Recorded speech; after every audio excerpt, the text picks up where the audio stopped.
सबसे पहले मैं कुछ शब्द इस प्रदर्शनी के बारे में कहना चाहूँगा। ये प्रदर्शनी नहीं है, ये मेरे मन में जो विचार उठा मैं उसको अभिव्यक्त करूँगा कि मध्य प्रदेश भारतवर्ष का हृदय है और भारत इस संसार का हृदय है और मध्य प्रदेश का हृदय मुझे लग रहा है कि धार में धड़क रहा है। इस प्रदर्शनी के साथ ये भारत का हृदय बन गया है और इसका कारण एक ये है कि वैसे तो बहुत सारी प्रदर्शनियां देखी मैंने और लगती भी हैं जगह जगह माता जी शेरविंद को लेके और भी एक से लेकर के, लेकिन इसमें कुछ है जो अलग है और उसकी ओर मैं संकेत देना चाहूँगा। कई प्रदर्शनियां मैंने देखी जो स्टैंडर्ड फॉर्मेट पे चलती हैं। स्टैंडर्ड फॉर्मेट क्या है कि सारे जो एग्जिबिट्स हैं बने बनाए हैं, किसी ने बना दिए हैं और हमको उनको लेके लगाना होता है। और सुधीर भाई ने तो ये बात बताई नहीं कि तो मुझे पता है कि उनके पास भी ऐसा एक ऑप्शन था हाँ, कि हमारे पास बने हुए हैं, ले जाओ इसको लगा लो, और उन्होंने उसको रिफ्यूज किया। और उस समय मेरी बात हुई थी और मुझे बहुत अच्छा लगा क्योंकि ये एक केवल प्रदर्शनी नहीं है कि आपने उठा करके चित्र लगा दिया, ये एक यज्ञ है।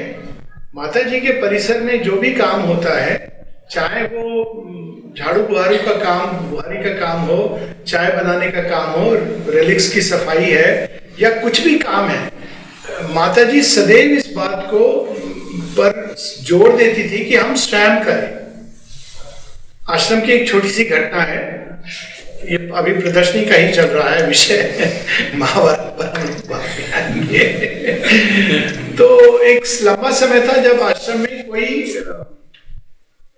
टॉयलेट को साफ करने के लिए नहीं था, नहीं आ रहे थे, ज्वाइन नहीं कर रहे थे। जो आ रहे थे वो बाकी सब काम करेंगे, हम टॉयलेट को साफ नहीं करेंगे।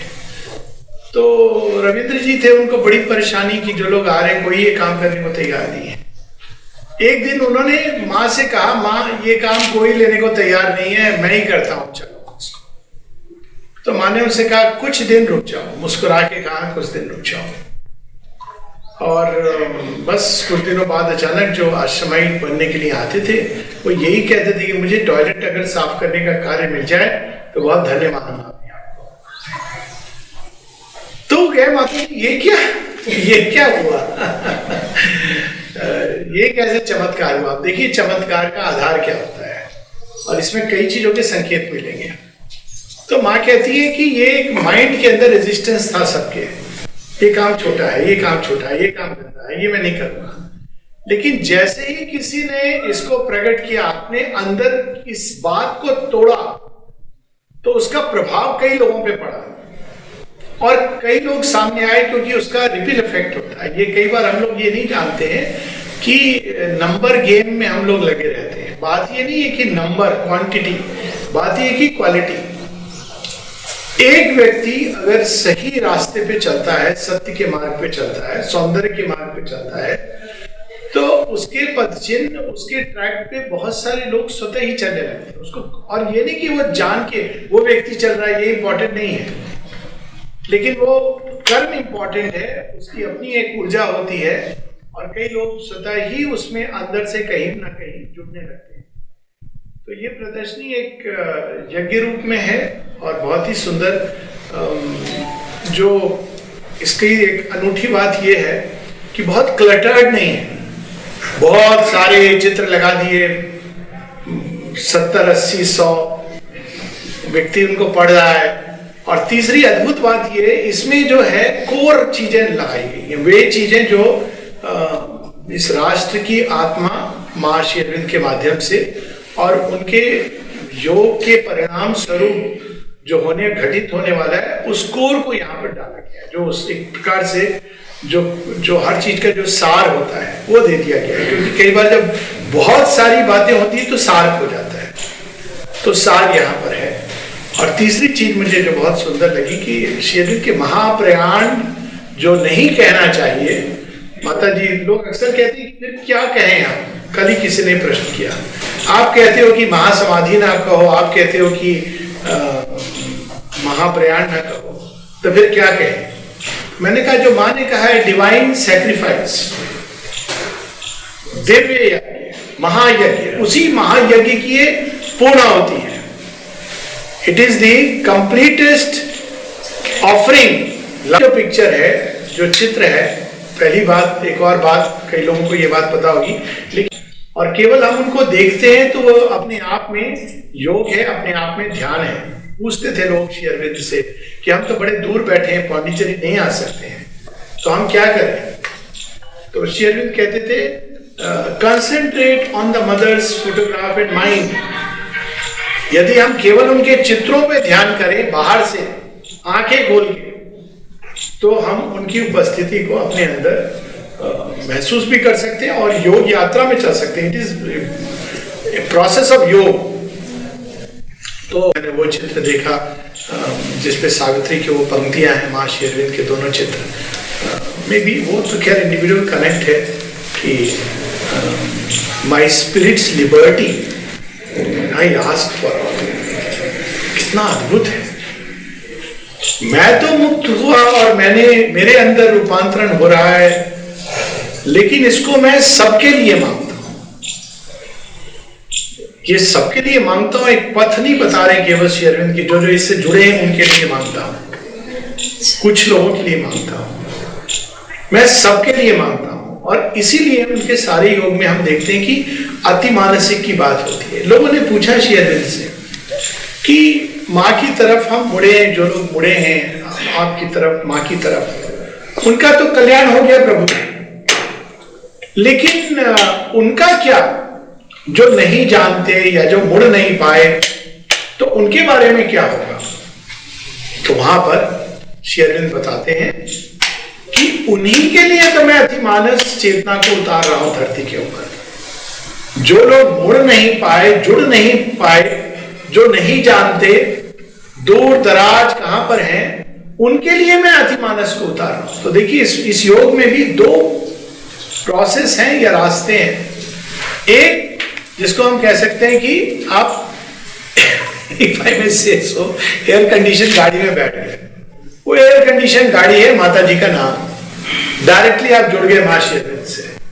आप जुड़ गए तो आपका तो ये सुनिश्चित हो गया कि आने वाले समय में आपका भविष्य और आप नई चेतना, नए जगत की ओर जा रहे हो, इसमें कोई संदेह नहीं है। अब उसमें कोई गाड़ी के फ्रंट डिब्बे में बैठा है, कोई पीछे डिब्बे में बैठा है, पहुंचेंगे सब एक साथ। इसलिए धैर्य रखिए।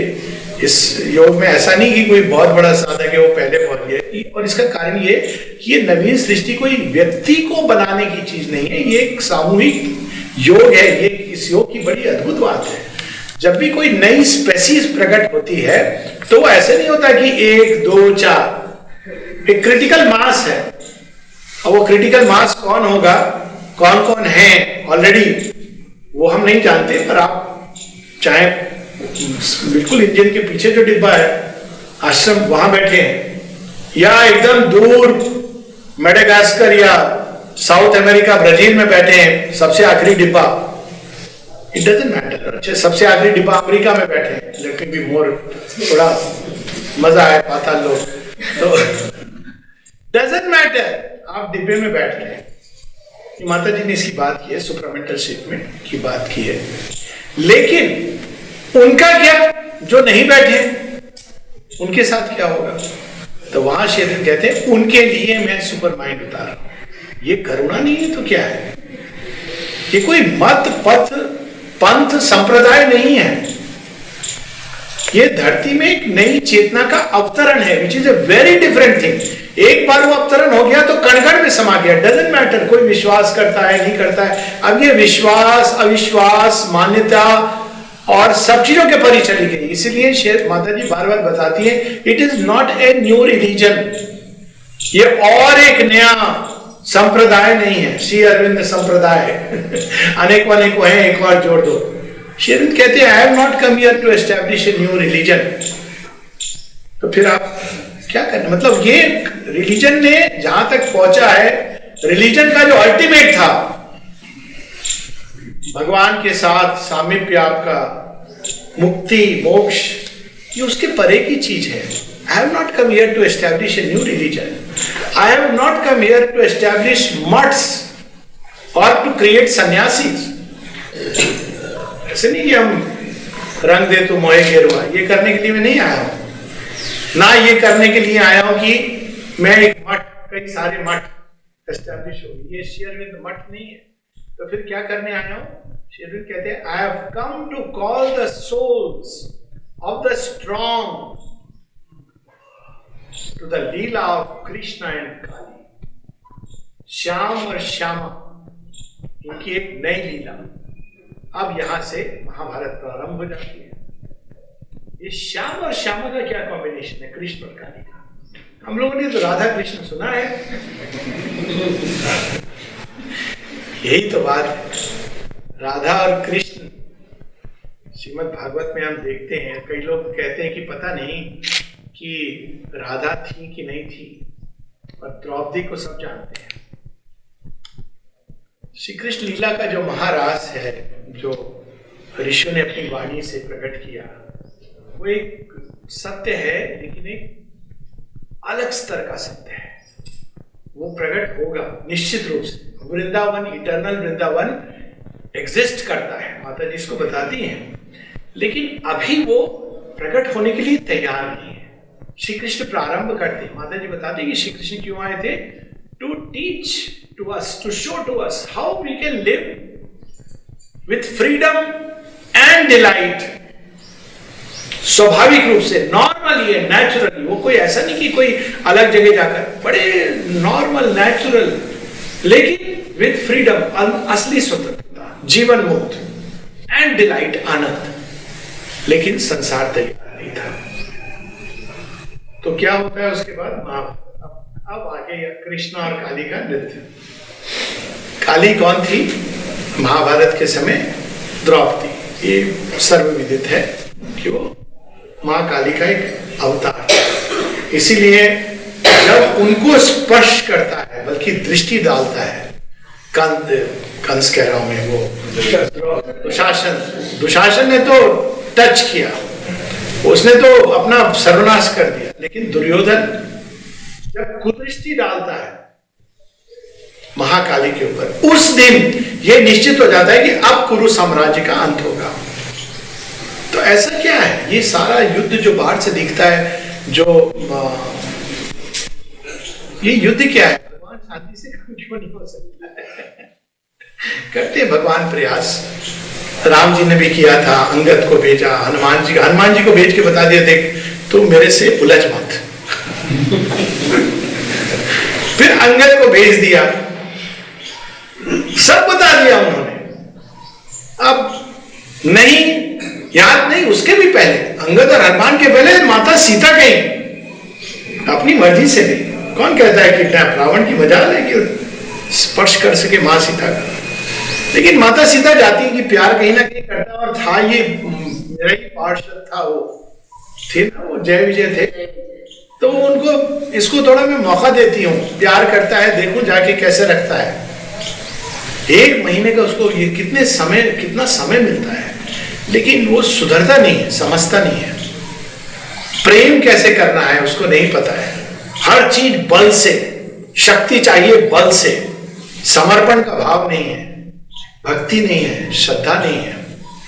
तो फिर जगन माता जो माता सीता के रूप में, हनुमान जी आते हैं, अंगद जी आते हैं, बार बार उनको एक ही मैसेज देते हैं, सरेंडर, बट नो। तो युद्ध होता है। फिर श्री कृष्ण आते हैं, अंत तक 5 गांव दे दे, बाकी सब तो हम सबको पता है, बड़ी सुंदर रश्मि रथी में लिख दिया है। बांधने का प्रयास करता है। तो उस समय श्री कृष्ण एक बड़ा सुंदर संकेत देते हैं गीता में, यदा यदा ये धर्म से ग्लानि। ये धर्म क्या है जिसकी ग्लानि की बात कर रहे हैं? अभी हम लोग धर्म से समझते मत संप्रदाय, क्यों? क्योंकि अभी हम लोग सब कुछ हमारा भ्रष्ट हो गया। वो रिलीजन, किसी ने कह दिया रिलीजन, तो हम भी रिलीजन। अब उस समय श्री कृष्ण के समय कौन सा रिलीजन था? किस धर्म की बात कर रहे हैं? वहां क्रिश्चियनिटी थी, बुद्धिज्म थी, इस्लाम, जू थे, कोई भी नहीं था। किस धर्म की बात कर रहे हैं? निश्चित रूप से ये इस धर्म की बात नहीं कर रहे हैं जिसको रिलीजन बोल करके। हम ये कह सकते हैं कि हर युग में, अब धर्म की व्याख्या हम लोग बहुत बार कर चुके हैं, उसमें नहीं जाऊंगा, किंतु मूल रूप से धर्म के 3 अर्थ होते हैं। एक जो कोर का सत्य क्या है। कुछ लोग कहते हैं इस सृष्टि के मूल में कामना है, डिजायर है, सृष्टि प्रथम है। तो आपने क्या समझा कि वो कामना उसके कोर में है। लेकिन धर्म क्या है जो हमको बताता है कोर में धर्म, वो क्या है जिसने धारण किया इस पृथ्वी को। सनातन धर्म क्या बताता है कि नहीं, आनंदम ब्रह्मेति, इसके कोर में आनंद है। रसो वैसा, क्या अद्भुत हुआ है। और देखिए अभी हम लोग इतनी सुंदर बात सुन रहे थे, सौंदर्य भारतवर्ष की अनेकों विशेषताओं में एक विशेषता ये है कि हमने सत्य एक हार्श बेयर रियलिटी नहीं है, जैसा कि हमको एक कुछ आइडियोलॉजीज बताती हैं। कहते हैं सत्य को देखने का साहस करोगे, हाँ भाई सत्य को नहीं देखेंगे तो क्यों, क्योंकि हम कहते हैं सत्यम शिवम सुंदरम। सुंदर है, किसने कहा हार्श बेयर रियलिटी। विज्ञान भी कहता है हम भी सत्य को ढूंढ रहे हैं। कैसा है उसका सत्य, कोल्ड, इम्पर्सनल, कोल्ड। विज्ञान की भाषा में अगर आप सत्य को पकड़ने जाएं तो लगता है क्या बता रहे, ये सत्य है, इसके लिए इतनी खोज कर रहे हो। हमारे यहाँ सत्य इज सुंदर और शिव ऑस्पिशियस है, गुड है। माता जी ने एक बार मैसेज दिया था जिपमर को, पांडिचेरी में हॉस्पिटल है, और उसको मैसेज दिया था। मैंने पता है क्या मैसेज दिया था, ट्रूथ क्योर्स, वेरिटास क्यूरिटास। सत्य हमें उपचार करता है हमारा। कभी इस पर रिफ्लेक्ट कीजिएगा।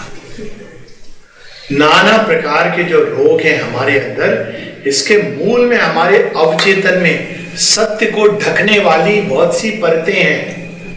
हम ना स्वयं को देखते हैं सत्य के रूप में। अब इसका एक कॉमन उदाहरण तो ये कि जब कोरोना आया है, हम शरीर है, हम मर जाएंगे, ये क्या है, ये मिथ्यात्व है। भारतवर्ष की वे आर्य संतानें जो विश्वास करती हैं कि मृत्यु नहीं होती कुछ। गीता में सबसे पहली चीज जो पहला सबक श्री कृष्ण सिखाते हैं, life and death are nothing, there is nothing like death, nothing called as death. ये भगवान की छाया है। छाया सच होती है क्या? सच तो वो होता है जिसकी छाया पड़ रही है। मृत्यु भगवान की छाया है। उनको देखो जिनकी ये छाया इस समय पड़ रही है, तो छाया वैनिश हो जाती है। सत्य नहीं है। एक पैसेज है, शेरविंद बताते हैं, death is a stair, a stumbling stride, the soul must take. और यही चीज यीशु उपनिषद में, टू डिस्कवर इट्स इमॉर्टैलिटी, विद्यांच विद्यांच यस द्वैतो भयम सहा। और उस पंक्ति में जहां अविद्याम मृत्युम तीर्थवा विद्याम अमृतम अश्नुते, ये एक पैसेज है और कुछ नहीं है, लेकिन हम उसको सच मान रहे हैं। तो सच मान रहे तो भयभीत हो रहे हैं। और भय क्या है? सारे रोगों के मूल में देखिए। लेकिन ये केवल एक अर्थ नहीं है, कई अर्थ हैं। हमारा पूरा जीवन एक मिथ्यात्व का जीवन है। क्यों? क्योंकि हम माइंड से जी रहे, हृदय से। किसी के पास ट्रुथ नहीं। सब I am going living by my truth. कौन सा ट्रूथ है भाई? कामनाएं आई, इधर से उधर ले गई, उधर से इधर ले गई, इसको ट्रूथ कहते हैं। सत्य तो वो है जो उसका स्टेबल बेसिस है, एंकर है। सत्य में जो एंकर्ड होता है वो किधर भी जाए, वो जैसे गैया शाम को कृष्ण जी के पास चली जाती है, वो एंकर्ड रहता है। आप सारे संसार में जा रहे हैं, एंकर्ड कहाँ है? कई बार लोग पूछते हैं कि आपका निवास स्थान कहाँ है, तो मन करता है कह दो माँ के अंदर है। ये तो सत्य है। और जब इस सत्य से आप जिएंगे तो क्या समस्या है? तो सत्य जो धारण करे इस पृथ्वी को, धर्म, उसकी ग्लानि नहीं हो सकती, उसका क्षय नहीं हो सकता। लेकिन उसके बारे में जो हमारी धारणाएं बनती हैं, सत्य अपने आप को अनफोल्ड करता है। और अभी बड़ी सुंदर बात हम लोग प्रीतम दीदी से सुन रहे थे कि कैसे वो अपनी अनफोल्डिंग में पेड़ पौधे पशु पक्षी प्रकृति के नाना प्रकार के अद्भुत दृश्य प्रकट करता है, जिसमें सौंदर्य है, इस प्रकार से प्रकट करता है। उसके अपने आप में भी सौंदर्य, उसकी टोटलिटी में भी। लेकिन ये भी सच है कि इसी प्रकृति के अंदर कुछ असुंदर चीजें आ गई हैं, मेघ दिखाती है। उदाहरणार्थ कॉकरोच, ये कहां से आया?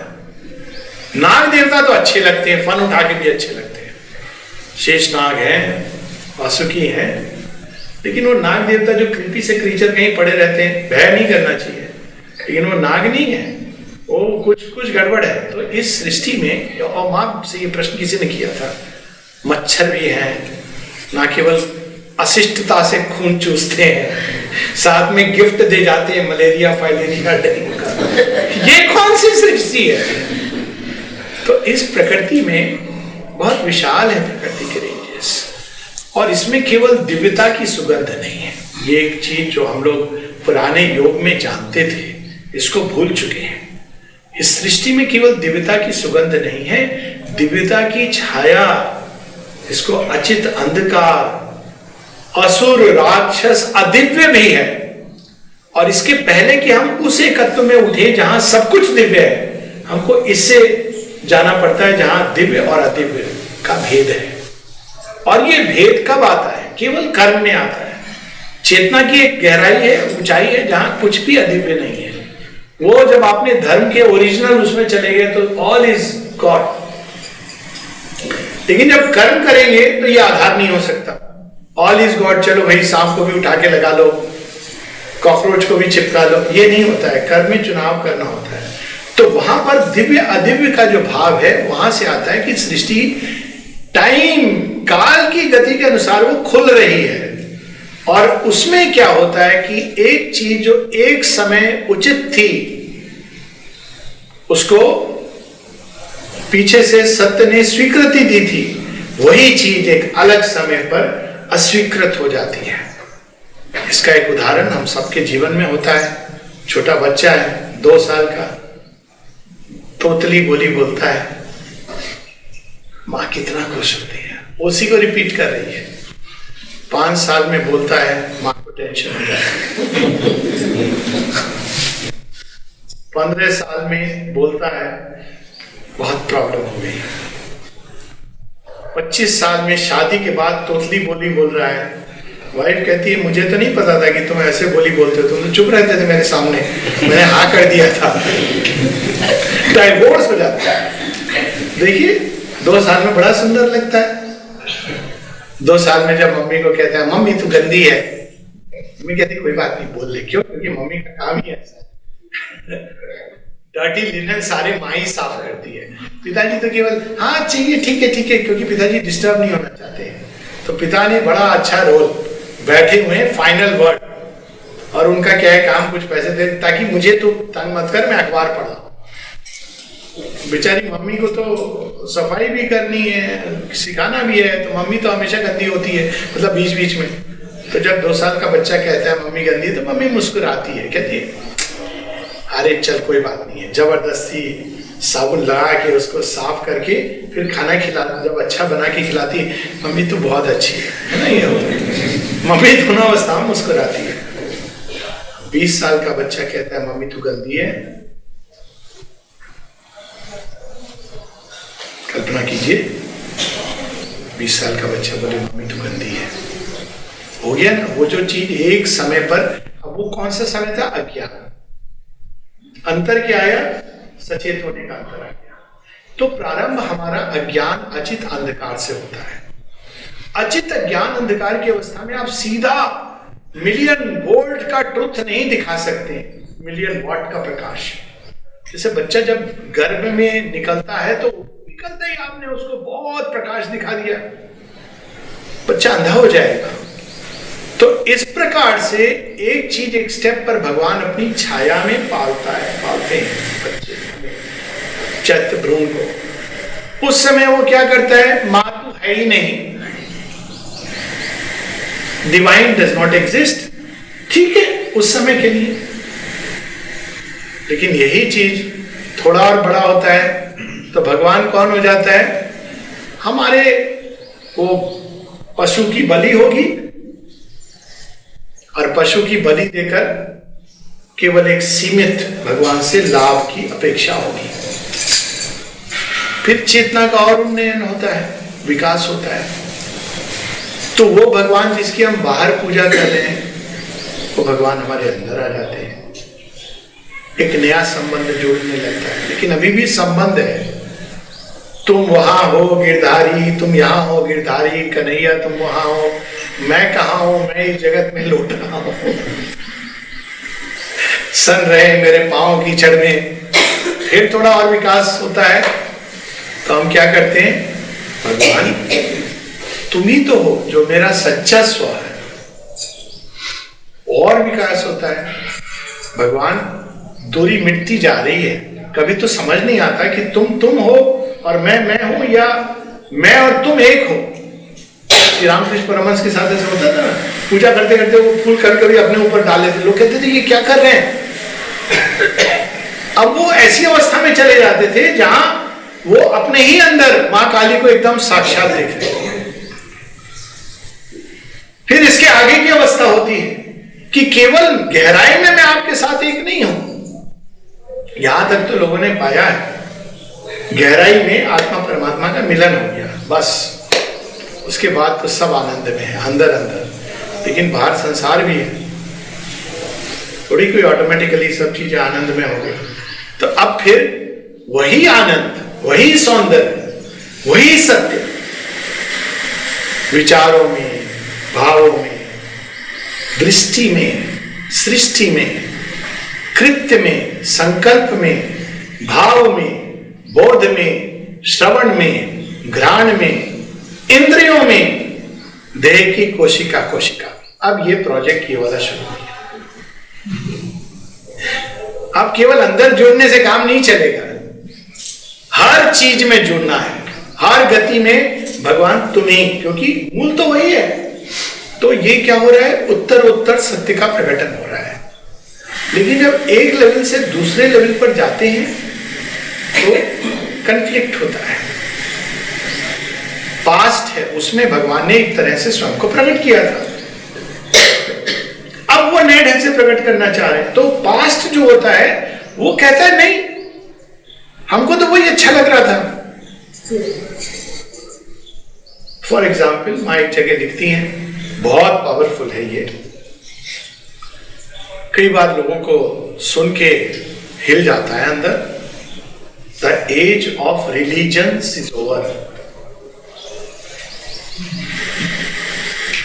फिर वो इलेबरेट करती हैं, ये नहीं कि छोड़ देती हैं, कहती है वो जो देवी देवताओं ने जो जगत बनाया अच्छा बनाया, लेकिन ऑब्वियसली कुछ तो भूलता है, इसीलिए तो हमारे अंदर प्यास है।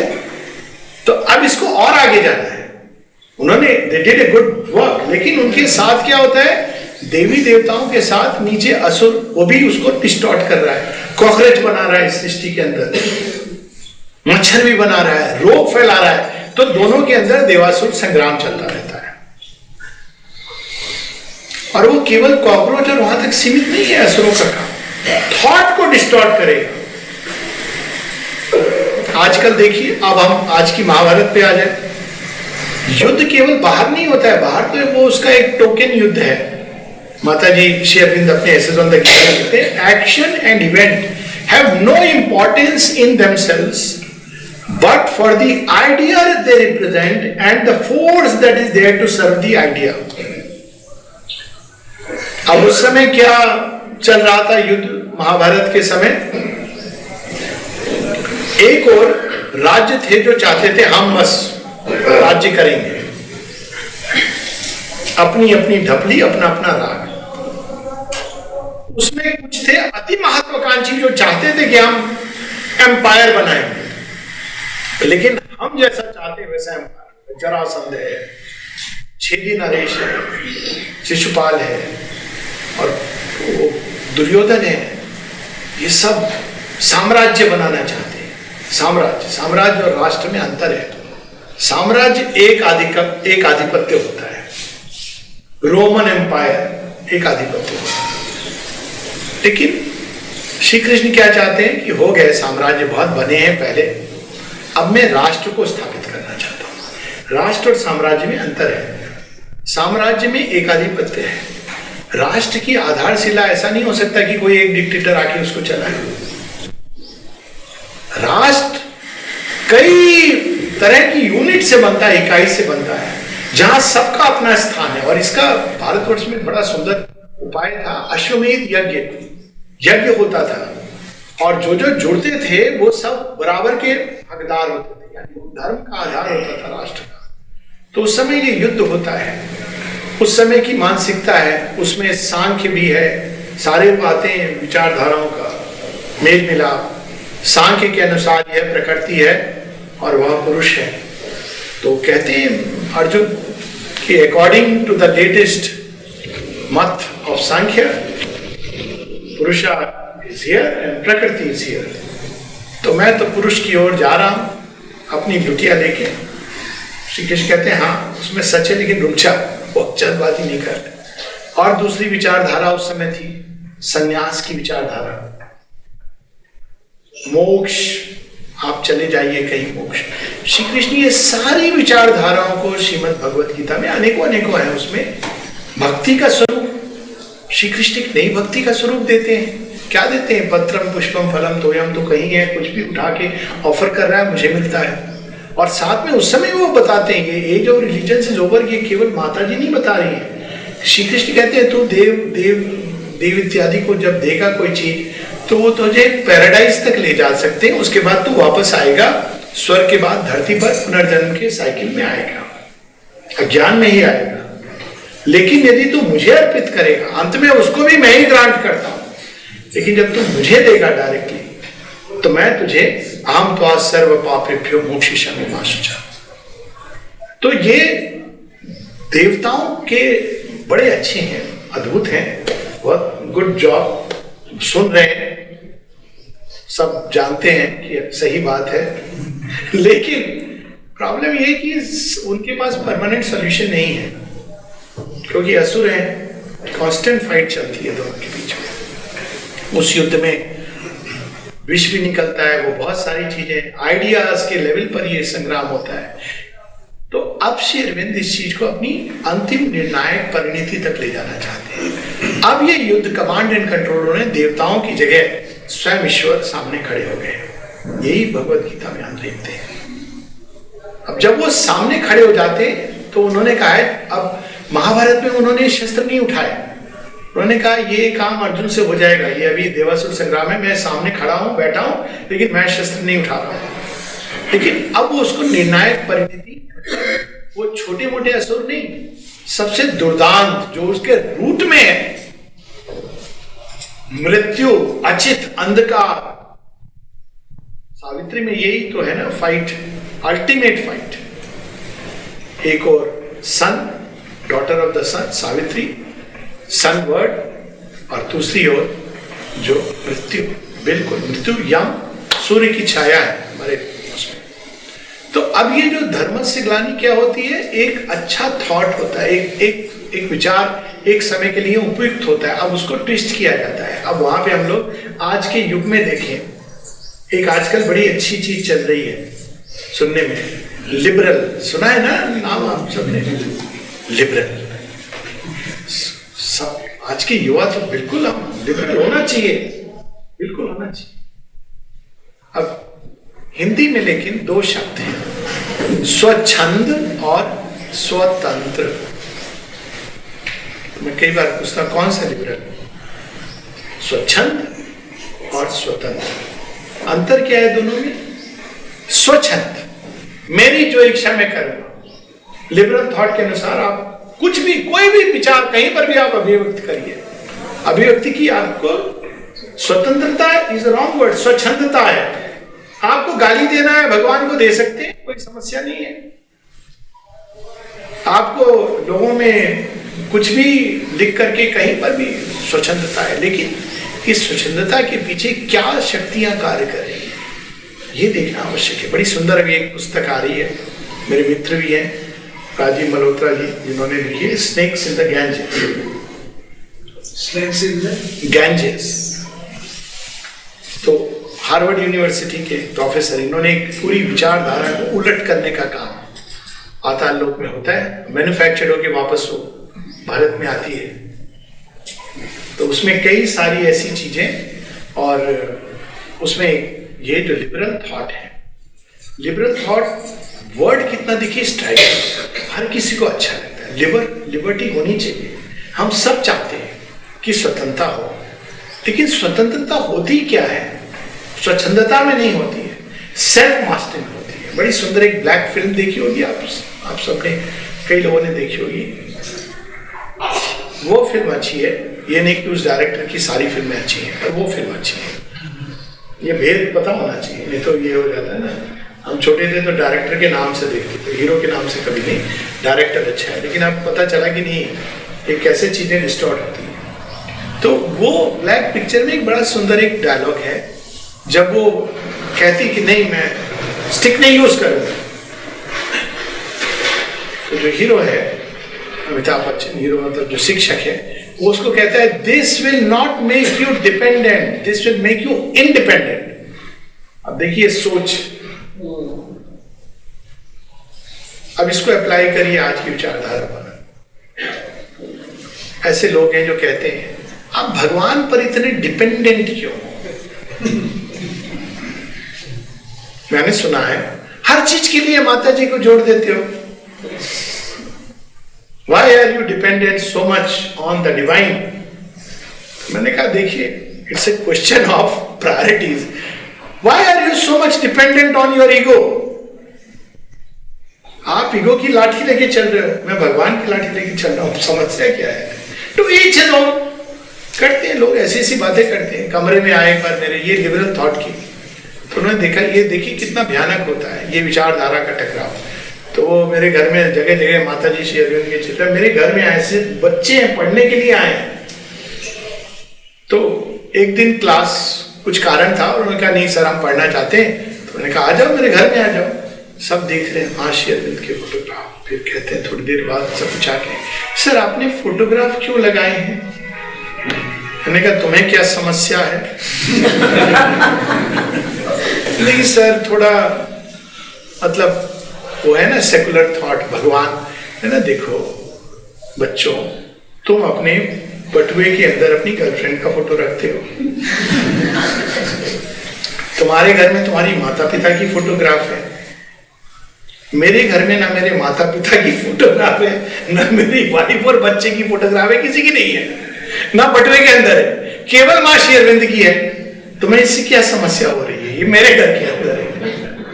अब ये देखिए लिबरल विचारधारा के नाम पर वो क्या कर रही है? सब कुछ को तोड़ना चाह रही है सिवाय एक वे ऑफ लाइफ के। लेकिन ये एक अच्छा वर्ड लेके आ रही है। विचारधाराओं का टकराव हो रहा है, भारतवर्ष में चल रहा है ये। लिबरल विचारधारा के हम द्योतक हैं। एक दूसरी विचारधारा आपको कुछ एक बता रहा हूं, जो आज की महाभारत जिसमें हो रही, क्योंकि वो महाभारत फिजिकल वर्ल्ड में लड़ी गई थी, क्योंकि वो प्राण से मन की ओर जा रहे थे, द्वापर से कलयुग की ओर। ये मन के स्तर पर बहुत अधिक लड़ी जा रही डायरेक्टली। उस समय भी था टकराव, विचारधाराओं को ही होता है, लेकिन उस समय एकदम कुरुक्षेत्र में उतर करके धनुष मार लेके, अब ये थॉट के एरो से ये लड़ी जा रही है। दूसरा, राष्ट्र कुछ नहीं होता। अभी हाल में एक नेताजी ने भी बोल दिया था, नाम रहने दो, पॉलिटिकल प्लेटफॉर्म नहीं है बाकी जगह तो, राष्ट्र कुछ नहीं होता। ये एक विचारधारा है इंसिडेंटली, और बड़ा सुंदर लगता है सुनने में कि वी वांट नो बाउंड्रीज। अच्छी बात है ना, सारा विश्व एक है। बैठे हुए चीनी उधर, इस बात को हम मान जाएं कि राष्ट्र कुछ नहीं होता। एक तरफ चीनी बैठे, दूसरी तरफ मुल्ला बैठे। कब ये लोग इस विचारधारा में मान ले कि कुछ नहीं होता राष्ट्र, बाकी हम संभाल लेंगे। समझ रहे थे डेंजर्स, राष्ट्र कुछ नहीं होता। तो जिस दिन आपने ये एक सत्य है, लेकिन ये सत्य ऐसे नहीं है जैसे हम समझ रहे हैं। राष्ट्र का अपना औचित्य है। जैसे राष्ट्र का सत्य परिवार के सत्य को नेगेट नहीं करता है, उसका उन्नयन करता है। My self for the country, my family for the country. वो नेगेट नहीं करता कि नहीं अब तुम परिवार का देखभाल नहीं करो, परिवार की बाउंड्री चली गई। आल्डो हक्सले की है ना न्यू वर्ल्ड, जिसमें वो कहते हैं कि सारे बच्चे, एक समाज उसको देखभाल करेगा। इट डजंट मीन दैट आप परिवार का स्थान है, परिवार से तो आप राष्ट्रवाद का लेसन लोगे। उसी प्रकार से राष्ट्र का स्थान है, राष्ट्र से ही आप विश्वगत, सारी मानवता एक है, इसका पाठ राष्ट्र से पढ़ोगे। कैसे? राष्ट्र में क्या होता है? भिन्न भिन्नताएं हैं, और कैसे इन भिन्नताओं को हम समन्वय करते हैं। ये एक पहला, जैसे परिवार में भिन्नताएं नहीं होती, थोड़ी बहुत होती है नेचर की, पर लोग प्रयास करते हैं समन्वय लाने का, सामंजस्य लाने का। राष्ट्र में भिन्नताएं बढ़ जाती हैं, सब चीज में भिन्न है, बोल चाल, भाषा, खान पीन, सब में। अब इन भिन्नताओं को आप किस आधार पर मैनेज करते हैं हम लोग राष्ट्र को? क्या चीज कॉमन थ्रेड होती है? कश्मीर से कन्याकुमारी तक क्या कॉमन है? शिव जी कॉमन है। सुनिए कन्याकुमारी की कहानी, कैलाश से वो कन्याकुमारी जाते हैं, शिव जी कॉमन है। और आपके पाकिस्तान से लेकर मणिपुर, उसके आगे कौन कौन है? कृष्ण जी कौन है? सेम कल्चर है। वही कल बात हो रही थी, कल परसों की, रतलाम में इतनी सुंदर रंगोली। तो आप तमिलनाडु में जाएंगे, खान पीन अलग है, लोग क्यों ढूंढते हैं मुझे वहां पर, अब वहां जाके नॉर्थ इंडियन खाना ढूंढते हैं। तो यहाँ तुम साउथ इंडियन खाओ, यहाँ पे आए हो, ये टेस्ट करो। वहां से नॉर्थ इंडियन अच्छा खाना, भोजन अच्छा नहीं बनेगा। North Indian, south Indian vocabulary से हटा दीजिए। नॉर्दर्न इंडिया और southern India, there is nothing like north India, south India. India is one and individual. पर northern India, southern India, dislocated India,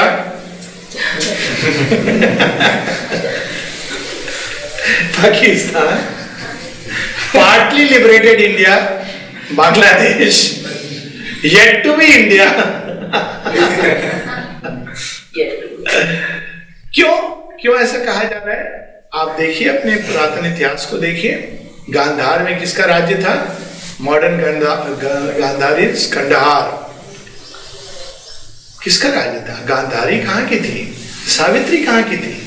modern Islamabad और उसके ऊपर तो वो बल्तिस्तान की, जहाँ पे वो हुआ था ना, वो रफेल के पहले एयर स्ट्राइक हुआ था, वहां की थी सावित्री। हिंगलाज देवी, बलूचिस्तान, सती माता की। All this at one point of time had a common culture.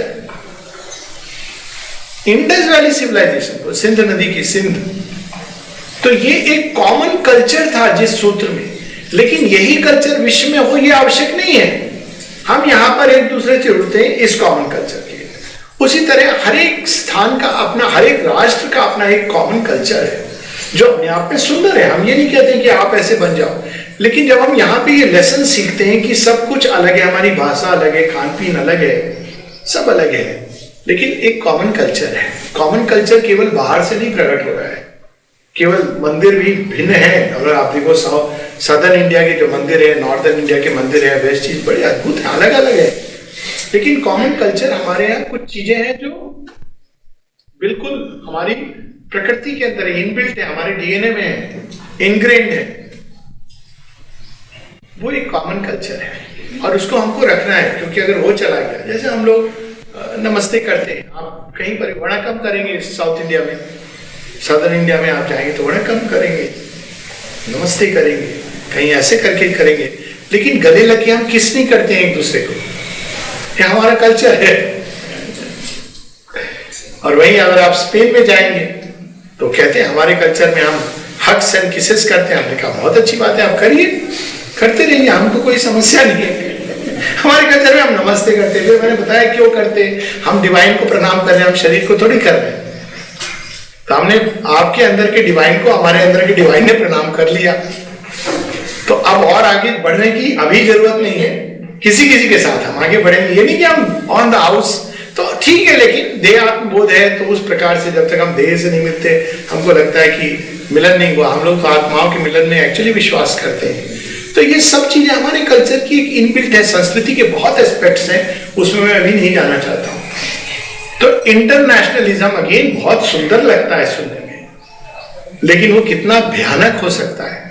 राष्ट्र की स्थापना श्री राम और श्री कृष्ण ने कही। हमारा राष्ट्रवाद ऐसा नहीं है कि हम एक्सपैंड करें, लेकिन जो आपके राष्ट्र की निधि है इसको सुरक्षित रखना, उसको सुंदर बनाना, और आगे हम अपनी बुराइयों को भी दूर करेंगे। बहुत सारी चीजें हैं जो अच्छी नहीं है, धर्म से ग्लानि है, पर्दा प्रथा दूर हो ही गई लगभग। ये किस एरियाज में आई? क्योंकि मुस्लिम इन्वेजन होता था तो लोगों ने ये अपने को बचाने के लिए। आप सदर्न पार्ट्स में जाओगे, ईस्टर्न पार्ट में तो नहीं है ये चीज, तो उन चीजों को हमको हटाना है, उसकी आवश्यकता नहीं है। कई ऐसी चीजें हैं जहां नारी का स्थान घर के अंदर अगेन सुरक्षा के भाव से कर दिया गया था एक पर्टिकुलर पार्ट ऑफ भारतवर्ष में, लेकिन ये चीज हमारे पुराने कल्चर में नहीं है। एक अच्छी चीज है कि नारी आज सामने आ रही है, जॉब कर रही है, व्हाई नॉट, शी मस्ट। तो हमारा अपना एक तरीका है विमेन लिबरेशन का, इसकी भी बात हो रही थी, विमेन लिबरेशन। अब हम लोग ये सब शब्द हमको गढ़ने नहीं आते। अब ये विचारधारा विमेन लिब, तो कई बार मेरे डिस्कशन होते हैं कईयों से, मैं कहता हूँ लिबरेट होते ही सबसे पहले हम लोग पुरुष की इमिटेशन करना, ये लिबरेशन तो नहीं हुआ, ये तो दासत्व हो गया। और वो भी पुरुष, उसको आप इमिटेट कर रहे हो, उसके अंदर एक भी अच्छाई गिनती करा दो, सॉरी टू आप उसको इमिटेट कर रहे हो जो करने योग्य नहीं है। कुछ अच्छाइयां होती है, अच्छे भी होते हैं, पर ये तो लिबरेशन नहीं हुआ ना, ये दासत्व तो हुआ। तो ऐसे सोचा नहीं, हाँ ये तो बात सही है, तो फिर विमेन नहीं, बिल्कुल they should be liberated. Liberated का मतलब ये भी नहीं हुआ कि आप केवल एक पश्चिमी तौर तरीका अपना लोगे, हाँ ये भी सही है, वो भी दासत्व है। तो व्हाट इज विमेन लिबरेशन? अब वहां पे बात होती है कि भारतवर्ष ने विमेन लिबरेशन का क्या अर्थ दिया था? स्पिरिचुअल फेमिनिज्म, शक्ति की जागृति। हमारे यहाँ देवी है, शक्ति है, और इस चीज को हम भूल गए हैं। ये नए रूप में आएगी, पुराना रूप टूट गया है, पुराना रूप मत करिए। पुराना रूप क्या होता था? जब बच्ची जन्म लेती थी तो हम क्या कहते थे? लक्ष्मी आई है। तो विवाह करके घर में आती थी तो पहले वो होता था ना, आप हाँ, आप कलश को गिरा के, क्यों? लक्ष्मी आई है। अब ये नहीं जरूरी है कि आप वो सब करिए, अन्य को ऐसे करने की जरूरत नहीं है। उसका रूप पकड़ना, सत्य पकड़िए।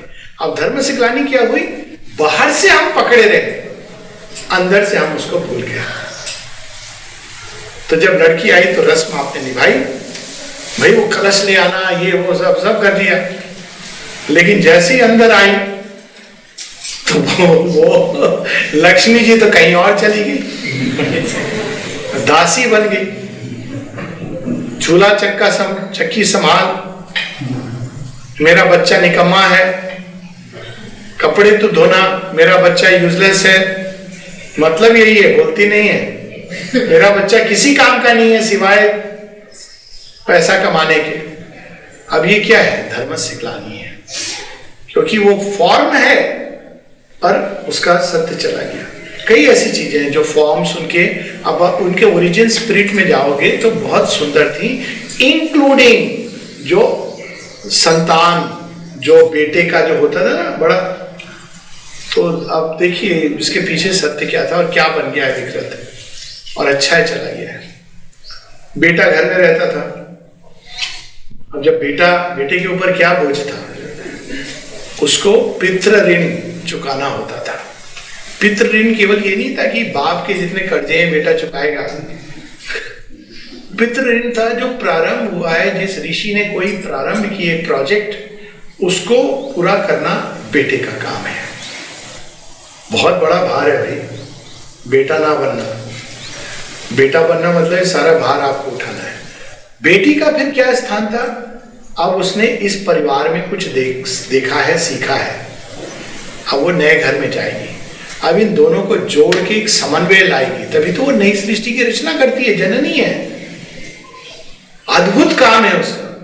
वो स्वयं को भूल करके एक नई सृष्टि को जन्म देती है। लेकिन बस ये भूल हम लोग करते हैं कि उसको हम पिता का नाम देते हैं, माता का नाम होना चाहिए। पिता के बारे में डाउट हो सकता है, माता के बारे में डाउट नहीं होता है। ये भी हमारे उसमें ना सत्यकाम जाबाली की कथा। तो now see if we look at it from this point of view, तो उसके अंदर एक सत्य है जो बेटी कर सकती है वो कोई नहीं कर सकता है। वो समन्वय, वो धरती को पकड़ के, इसीलिए जितने माता पिता हैं जिनकी बेटियां नहीं है, really it is not a very good state, because last में बेटी ही देखभाल करती है। वो ऐसे जोड़ती है ना हर चीज को जमीन के साथ, विद अर्थ नेचर का उसके अंदर होता है। जिस भी कहानी किंग लेयर, वेस्टर्न कंटेक्स्ट में भी यही है। भारतवर्ष में बेटी देखभाल करती है, बेटे भी करते हैं कुछ एक, आजकल थोड़े बेटे भी चेंज हो रहे हैं, अच्छी बात है। पहले बस पैसा दे दिया, हॉस्पिटल ले गए, ये सब करते थे बेटे। आजकल थोड़ा मॉडल बदल रहा है ना, नई सृष्टि आ रही है, अच्छी बात है।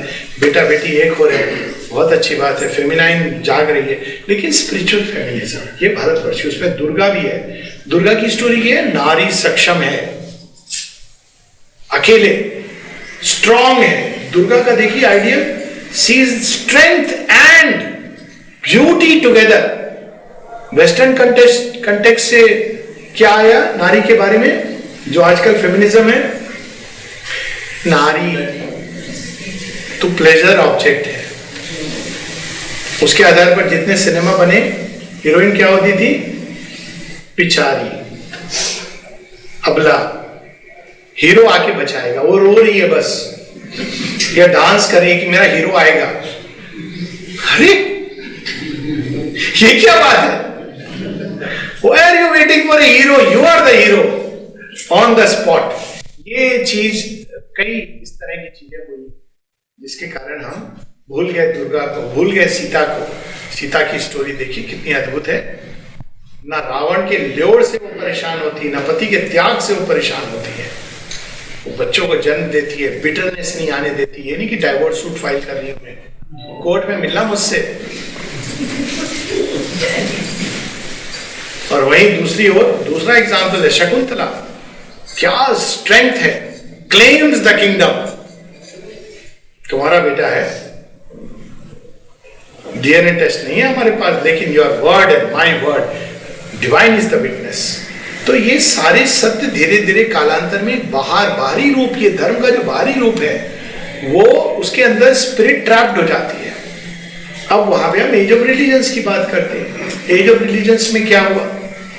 आप गए मंदिर में, उसके पहले डिस्कस हो रहा है फोन पर, अरे शेयर मार्केट का क्या भाव आ रहा है, बेटे का रिजल्ट आ गया। अब अगर रिजल्ट नहीं आया तो आप घंटा बजा के जब अंदर में गए तो आपके दिमाग में यही चल रहा है, भगवान जी के साथ बेटे को पास करा देना। अरे कुछ उसको भी करने तो, वो निकम्मा रहेगा, सब चीज भगवान पास करा देना, ये करा देना, है ना। और अगर रिजल्ट आ गया तो अंदर आ गए, थैंक यू, आपने बेटे को पास करा दिया, लड्डू चढ़ाऊंगा। ये कोई संबंध होता है? देवताओं के साथ क्या संबंध जोड़ना चाहिए? देवत्व की जागृति। जब शिव जी के सामने जाके हम उनसे कहते हैं कि मेरे बेटे को पास करा देना, वो भी हंसते होंगे कि ये काम तो नंदी का भी नंदी कर देगा। मेरे पास तो ये मांगने के लिए आया है, मैं तो तुझे बेटे के से जो तेरा मोह है ना, उससे मुक्त करना है तो बोल, मोक्ष देता हूं मैं। तो नहीं सर, ये तो बहुत बड़ी चीज है। तो हमने क्या किया उसको, आप मंदिर में रहो, वहां ठीक है, बाहर आके तांडव मत करना मेरे जीवन में। हाँ, मैं तेरे ईगो को तोड़ना है, बता। नहीं भगवान, ईगो को सब रहने दो, स्ट्रांग रहने दो। तो ये क्या हुआ? ये सभी धर्म से ग्लानि है, कितनी सारी है। मंदिरों में भगवान को बंद कर दिया, उसमें सिंचे लगा दिए, ऐसे फेंक करके आप चढ़ावा दे रहे हो। क्या चढ़ावा दे रहे हो?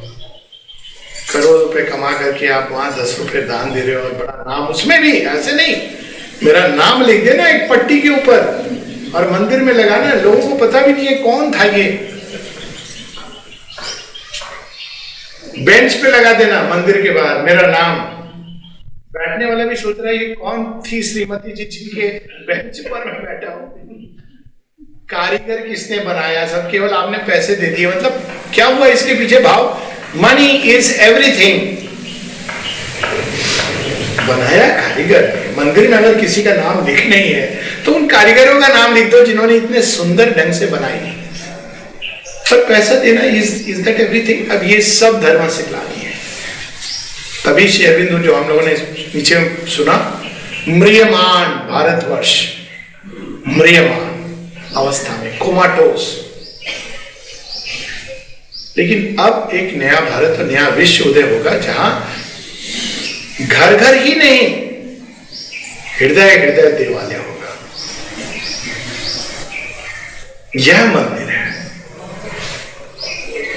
मानवी तनु आश्रित, मानुषी तनु आश्रित, यह मंदिर है। यहां पर पूरा देवासुर एक और देवताओं की वृत्ति डाल रहे हमारे अंदर, सुंदर भाव, लॉर्ड ऑफ ब्यूटी, सौंदर्य के देवता की आराधना कर रही है मां।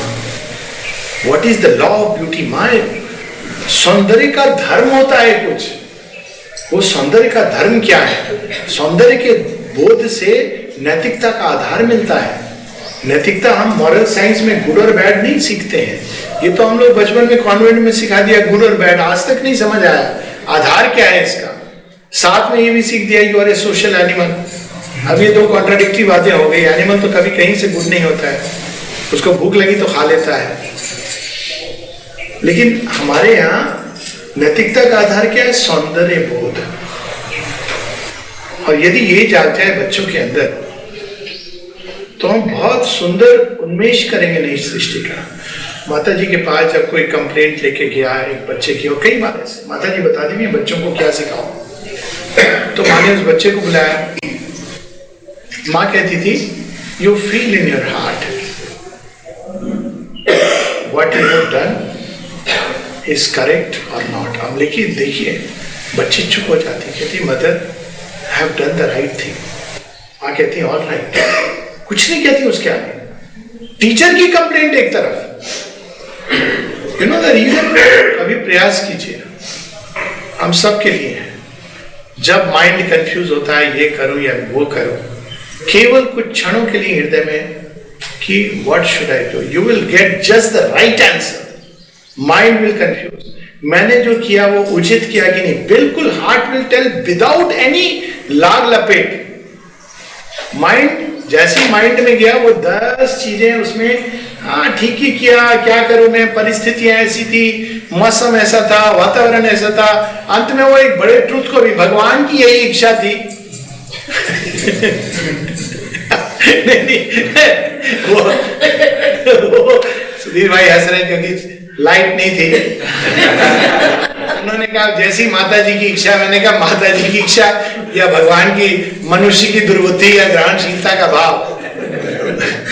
माँ थोड़ी चाहेंगे कि लाइट ना हो, लेकिन मनुष्य है, उसकी सीमाएं हैं, उसको पता नहीं है कब पावर कट करना है कब नहीं करना है। वो सिखाए हुए तरीके से चल रहा है। तो भगवान और मनुष्य का खेल, इसी से तो सत्य प्रकट होता है। भगवान ऐसे नहीं हो, यही तो धर्म उसको प्रकट करने का, ये हम लोगों का कार्य है। लेकिन धर्म पुराने रूप में नहीं आता है, हर बार वो नए रूप को लेके एक कदम आगे जाता है। धर्म तब तक नहीं रुकता है, रोकता अपनी गति को, जब तक सत्य की पूर्णता को ना प्रकट कर दे। अब सनातन धर्म की दृष्टि से अगर देखिए तो क्या हम सब पूर्ण है? नहीं है। ये उत्तर मतलब it doesn't require rocket science, नहीं है पूर्ण। क्या भगवान की सृष्टि है? हाँ। फिर क्या? अभी काम बाकी है, पिक्चर अभी बाकी है। We are all work in progress. यही चीज ही अरविंद बता रहे हैं, we are all work in progress. Man is a transitional being. अभी लेकिन इसके आगे क्या होगा? जो अंदर छिपा है वो प्रकट होगा। तो प्रकट क्यों नहीं हो जाता? क्योंकि वो प्रकट होगा जड़ तत्व के आधार पर, और वो प्रकट होगा ये सारे जो हमारे पुराने जगत ने, पुरानी विचारधाराओं ने जो इंस्टीट्यूशन क्रिएट करे थे। अब पुराने जो, अब आज के परिप्रेक्ष्य में पुराना जगत और भी एक विचारधारा है, उसको मैं बता दूं फिर। इक्वालिटी, सब समान है। अब तो दिख रहा है कि कोई समान नहीं है, केवल जो शासन करे वो समान है। आई थी ना इक्वालिटी की बात, कैसे डिस्टॉर्ट हुई है कम्युनिस्ट आइडियोलॉजी में।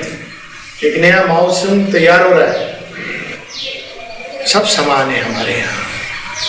और सब समान है, इसीलिए हम किसी भूमि को किसी का नहीं मानते, हम हड़प लेंगे, क्योंकि सब भूमि तो एक ही है। हम पशु हैं अपनी समानता में, पशुत्व में समान है। लेकिन बड़ा अच्छा लगता है, हर एक बच्चा कहते हैं ना 20 साल की उम्र में अगर किसी के अंदर कम्युनिस्ट का भाव नहीं आया तो कुछ मिसिंग है, और 30 साल की अवस्था में यदि वो अब भी कम्युनिस्ट है तो कोई चीज ऊपर मिसिंग है।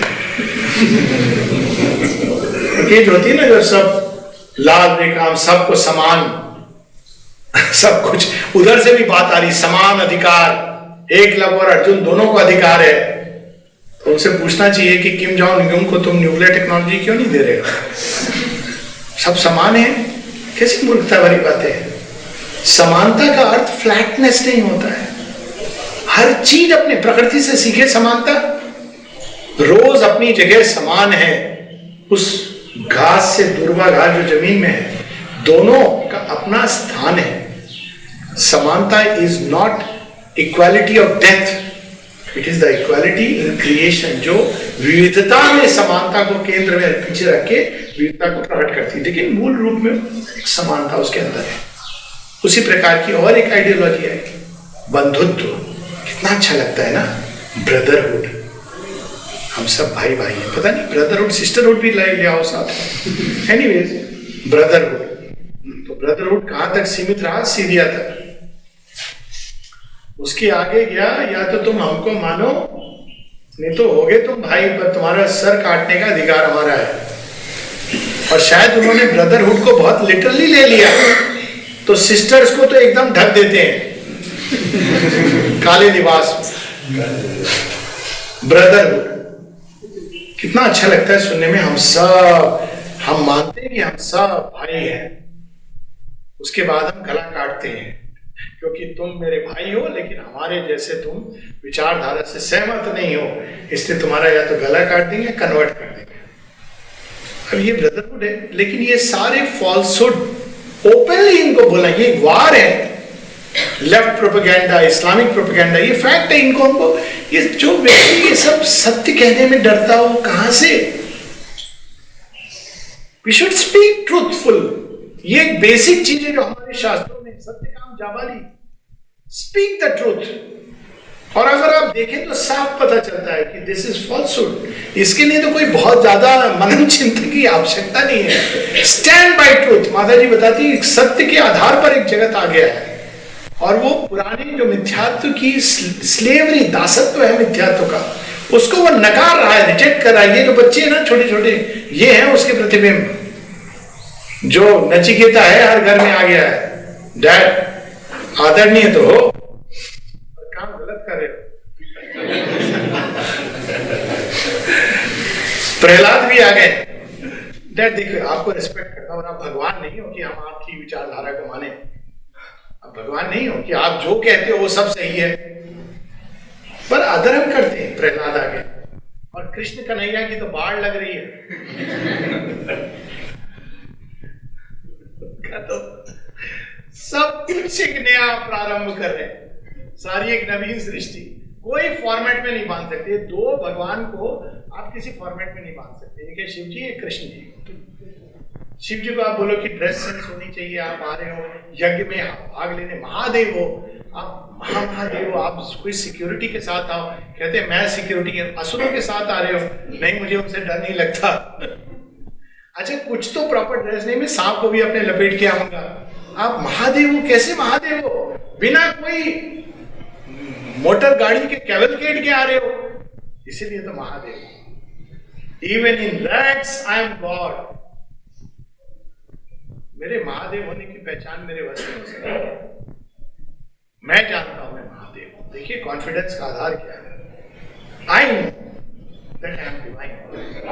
तो जिस दिन व्यक्ति ये जान जाता है, उसके अंदर से भय समाप्त होता है। भिद्यन्ते ग्रंथि छिद्यन्ति सर्व संशया, नष्टो मोह, मोह समाप्त हो जाता है, भय समाप्त हो जाता है। कहीं भी जा रहा है वो, क्यों डरेगा?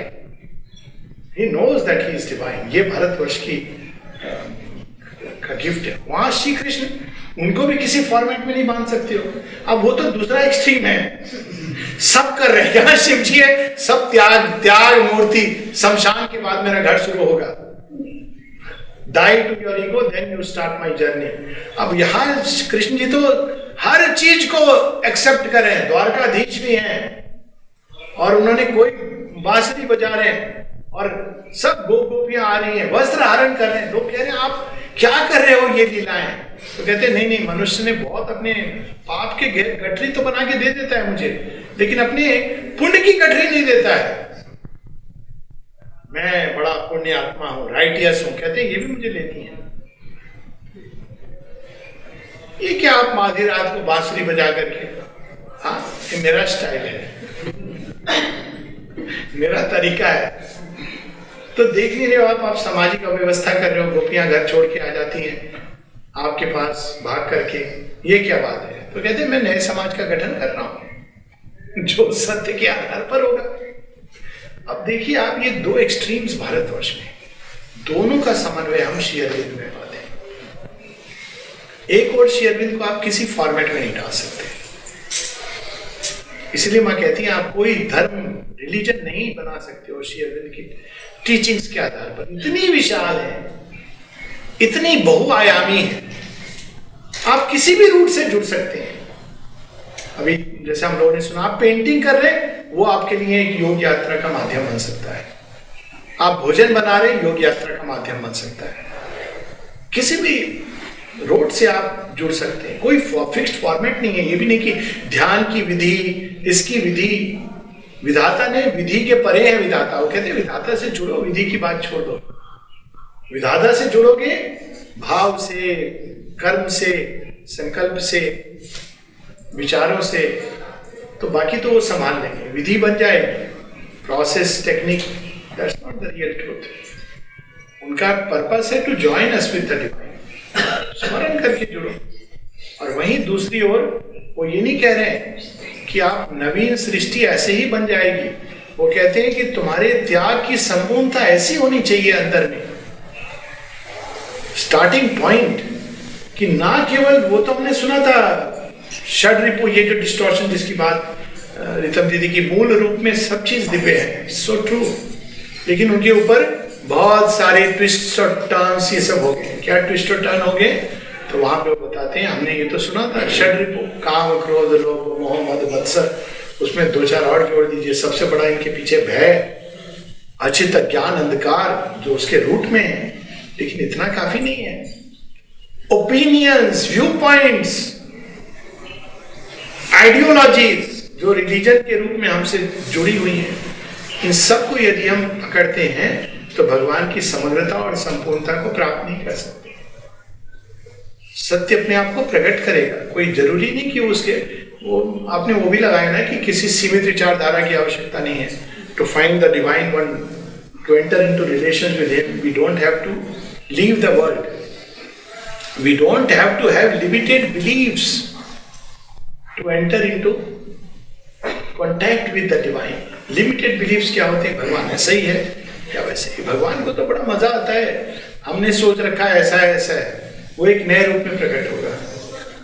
नया रूप से अगर हम सोचते हैं हर कोई व्यक्ति भगवान आएंगे तो ऐसे ऐसे बैठेंगे, ऐसे बोलेंगे, भगवान बच्चे के रूप में आ सकते हैं। भगवान एक नए, और ये नया जगत, ये नए एक्सप्रेशन चाह रहा है, दिव्यता के नए एक्सप्रेशन चाह रहा है।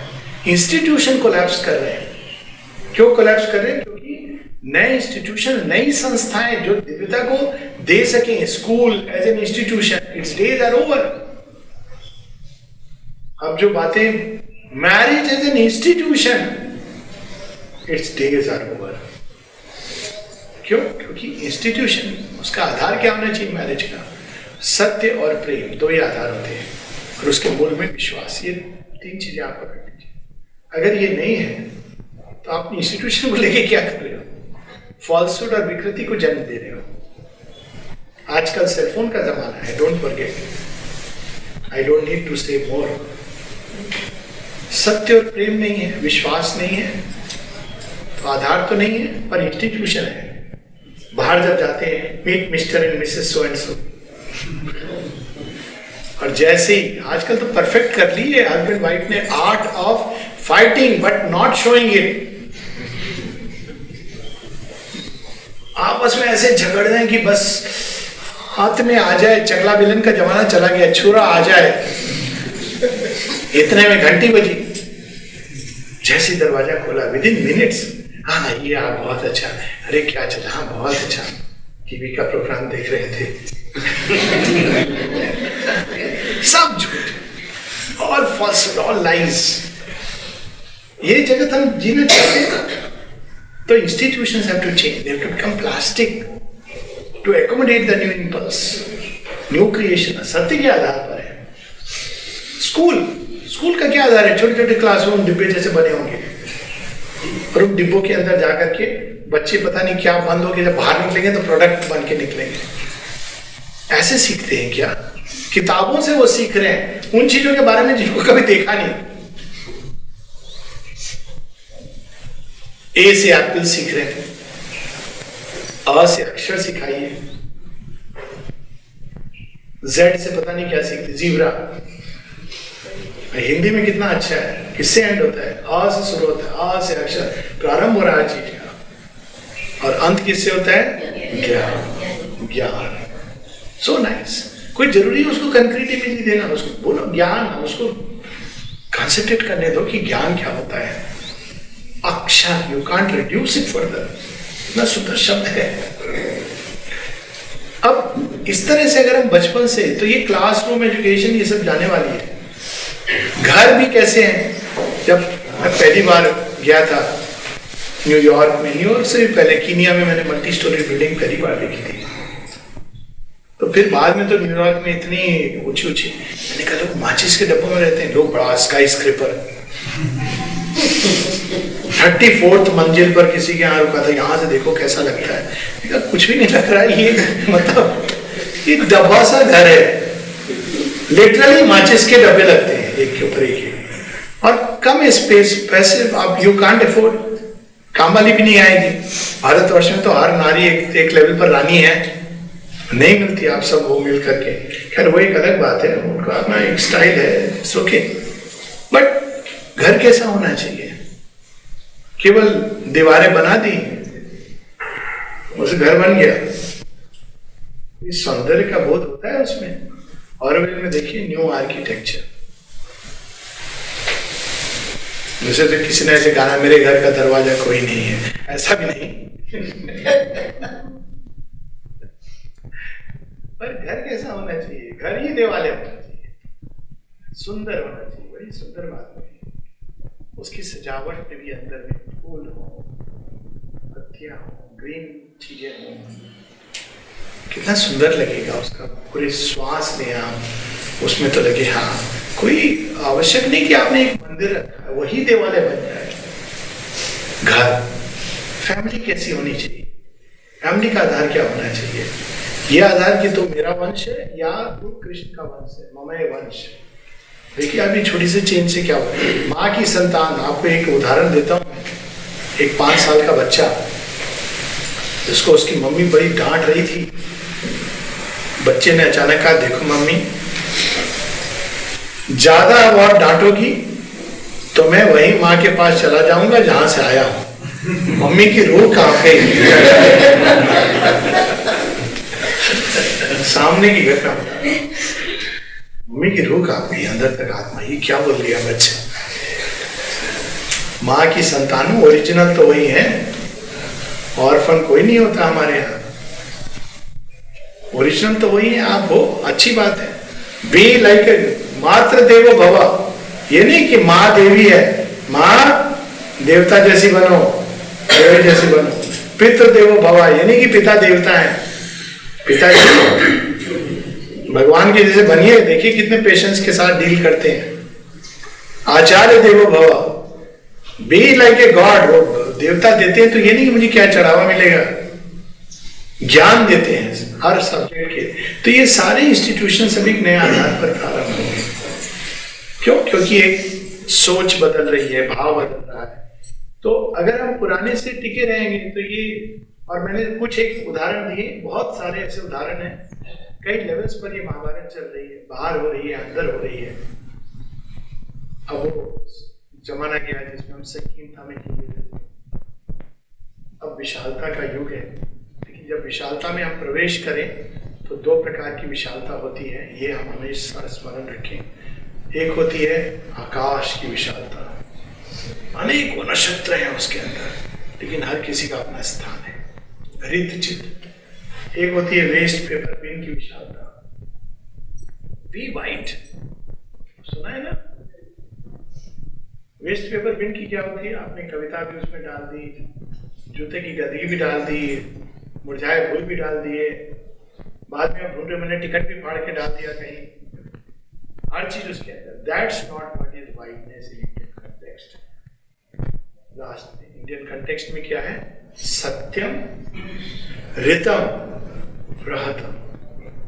विशालता ऐसी हो कि सृष्टि भी छोटी पड़ जाए, ट्रांसेंडेंस की बात करते हैं। I have wrapped the wide world in my wider self, Sherwin की कविता है। क्या रियलाइज किया होगा? I have wrapped the wide world in my wider self. London and Tokyo and Paris, my spirits seeing are. Man's few good deeds and countless misdeeds take place within my single heart. I am the beast he slays, the bird he saves. विशालता फिर हो तो ऐसी हो, लेकिन उसमें रित, रातम के साथ रित, रित सत्य से जुड़ा है। पहले सत्य को जानना, फिर रित क्या होता है? रिद्म, रिद्म वर्ड भी आता है, रित चित, हर चीज का सही स्थान। पुराने युग में उनका स्थान था, हर समाज में एक व्यवस्था, व्यवस्थित होना चाहिए, ऑर्डर। लेकिन ओल्ड ऑर्डर में क्या था? चीजें बाद में मैकेनिकल आधार पर हो जाती है। तुम्हारे चाचा जी आए, पाँव नहीं छुए तुमने? बच्चा कह रहा आदर के योग्य तो नहीं है, पाँव तो मैं नहीं छूऊंगा, इनके तो बिल्कुल नहीं छूऊंगा। ये क्या है? New world based on truth. आप आदर के योग्य बनिए, पर जरूरी नहीं कि बच्चे पाँव छुए, उनकी वाणी में आदर झलकेगा, क्योंकि वो जानते हैं। और यहाँ पे पाँव छू लिया आपने, लेकिन अंदर में कब चाहिए, क्यों आ गया, टाइम बर्बाद कर दिया है। ये सभी तो है ना world of falsehood, hypocrisy, artificiality, कृत्रिमता, ये सब चाहिए। तो यह जो एक नई व्यवस्था आएगी संसार में, ये, और वास्तव में सनातन धर्म में इसकी हम झलक मिलती है। हमारे लिए सत्य सदैव पूजनीय था। जाबाली का पुत्र सत्यकाम सत्य बोल रहा है। क्या बोल रहा है? मेरे डैड का मुझे पता नहीं, मम्मी कह रही है I don't know who is your dad, पर मां मैं, now you fill in the blanks. और ऋषि क्या कह रहे हैं? सत्य बोलने का तूने साहस किया, यू आर रेडी फॉर ब्रह्म ज्ञान। अभी ऐसे टेस्ट नहीं होते ना, ABCD, माँ बाप भी बड़े खुश होते हैं, देखो बच्चे ने कितना अच्छा पोएट्री बोल रहा है, अब थोड़ा मॉडिफाई हो गया, मंत्र बोल रहा है, तो कुछ नहीं पता है, वो पैरट की तरह तोता भी बोलता है, पिंजड़े में पड़ा हुआ वो मिर्ची खा के मंत्र बोलता है, क्योंकि उसको पता है मिर्ची खाऊंगा मंत्र बोलूंगा। और पेरेंट्स को भी पता है, वो भी बच्चे को पता है कि बोल दूंगा तो बड़ा अच्छा लगेगा, मम्मी को खुश हो रही है। हमें क्या सिखाना है बच्चों को? Speak the truth. सत्य बोलने से भय नहीं खाओ। हम जिस युग में प्रवेश कर रहे हैं, लास्ट कर चुके हैं, it is the age of truth, supramentalist truth consciousness. अब वो सत्य छिपा नहीं रहेगा, संसार में जगह जगह उजागर हो रहा है। आप कितने भी सुंदर उसको वस्त्र पहनाइए, वो उघाड़ जाएंगे। अब कृष्ण लीला व्यापक रूप में प्रारंभ हो गई है, वो सत्य का युग है। We have to teach our children to speak the truth, to feel the truth, to think the truth, to express truth in speech and actions, because it is the age of truth. माँ से जब पूछा था किसी ने, दो message जिसके साथ समाप्त करेंगे। माँ ने एक मैसेज दिया था आज से 53-54 साल पहले, 67 में। Men, countries, continents, the choice is imperative. Truth or the abyss. मनुष्य यानी मानव समूह, राष्ट्र और महाद्वीप, चुनाव अनिवार्य है। अब ये भी नहीं, आप महाभारत प्रारंभ हो गया, आप चुनिए। आप ये न्यूट्रल पोजीशन नहीं ले सकते। There is no playing Vidur Vidur, you can't do that. चुनाव अनिवार्य है, सत्य अथवा रसातल। फिर माँ ने कहा, माँ से पूछा कि हम क्या करें, कैसे इस युग में नेविगेट करें। तो माँ कहती है truth in speech, truth in feelings, truth in actions, actions में हर जगह सत्य। और इसी बात को लास्ट में राष्ट्र का मंत्र, जब माँ से किसी ने 71 में पूछा, भारत बहुत कठिनाई से गुजर रहा है, माँ क्या किया जाए, कोई मंत्र दीजिए भारत के लिए। उस समय माँ ने एक बार बड़ी मजेदार बात कही है मंत्र देने के पहले। माँ कहती है India must be rescued from Indians. किसी ने पूछा, माँ ने कहा हाँ बिल्कुल सही बात है। तो जो आर्टिफिशियल हम लोगों ने, हम स्वयं को ही नहीं पहचानते, हमने अपनी पहचान ही छोड़ दी। तो माँ कहती है, मंत्र देती है। क्या मंत्र दिया उन्होंने? Supreme Lord eternal truth, let us obey thee alone and live according to truth. Supreme Lord, eternal truth, शाश्वत सत्य, आपके ही अनुसार हम जिए और कोई हमारे ऊपर नहीं, लेकिन सत्य है, धर्म है। तो इस प्रकार से हम जीवन जिएंगे, हमारा व्यक्तिगत जीवन, राष्ट्र का जीवन, मनुष्यता का जीवन सुंदर बनेगा। बहुत सुंदर परिषद की पंक्ति है, जैसे श्री अरविंद ने वंदे मातरम के द्वारा एक पूरे राष्ट्र को जगाया था, वैसे ही अब राष्ट्र को आगे ले जाने के लिए जो मंत्र है वो है सत्यमेव जयते नानृतम सत्येन पंथा विदतो देवयानाम्। सत्यमेव जयते, वंदे मातरम।